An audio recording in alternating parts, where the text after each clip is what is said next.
Pour réussir dans les prochaines années, l'entreprise GSK doit créer certaines ruptures. La première, c'est au niveau de son pipeline de nouveaux produits. La mission principale de l'entreprise, c'est axée sur l'innovation. Donc, la première rupture doit être au niveau du pipeline de nouveaux produits. La deuxième rupture est au niveau de l'accès aux soins.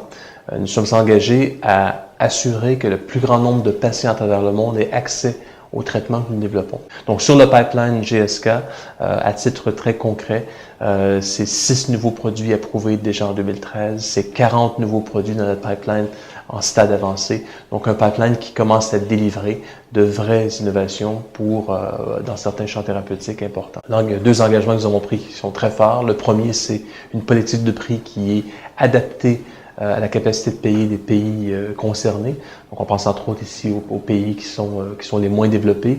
Le deuxième engagement fort que nous avons pris, c'est de retourner à ces pays qui sont moins développés, 20% de nos profits qui sont issus de ces pays, retourner dans ces pays mêmes pour améliorer la structure de soins. Donc, reconnaissant que ces pays ne peuvent pas se développer qu'avec des produits à meilleur prix, mais qu'il faut vraiment améliorer la structure de soins dans ces pays. Donc, un engagement très fort au niveau de l'accès aux soins. Je crois que les plus grands changements en termes de santé individuelle seront faits au niveau de l'espérance de vie et de la qualité de vie.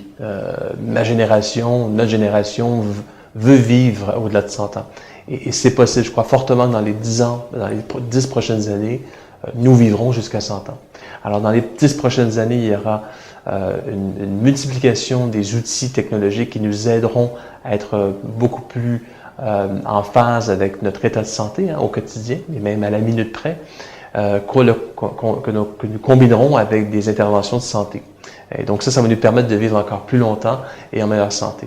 Et pour réussir ce virage, il faudra évidemment se poser des questions en termes de financement dans le système de santé, où s'arrête la responsabilité collective, où débute la responsabilité individuelle. Est-ce que la prévention, et c'est une responsabilité qui est individuelle, et le traitement curatif, une responsabilité collective, ce sont des questions importantes qu'on devra se poser.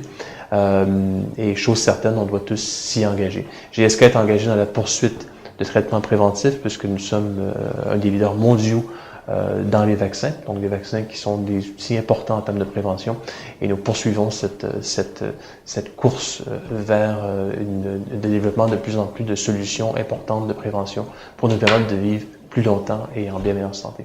Je crois fortement qu'en France, on peut se donner l'ambition de donner la plus grande espérance de vie à nos citoyens français et la meilleure qualité de vie dans cette durée. Et de par la structure du système qu'on a déjà construit. Clairement, ça prend des marges d'amélioration, mais je pense que c'est possible d'y arriver. Il y a 2 axes importants pour moi. Le premier, c'est l'accès à ces innovations. La deuxième initiative importante, selon moi, c'est d'investir beaucoup plus d'efforts sur l'efficacité et l'efficience des parcours de soins pour les maladies chroniques en France.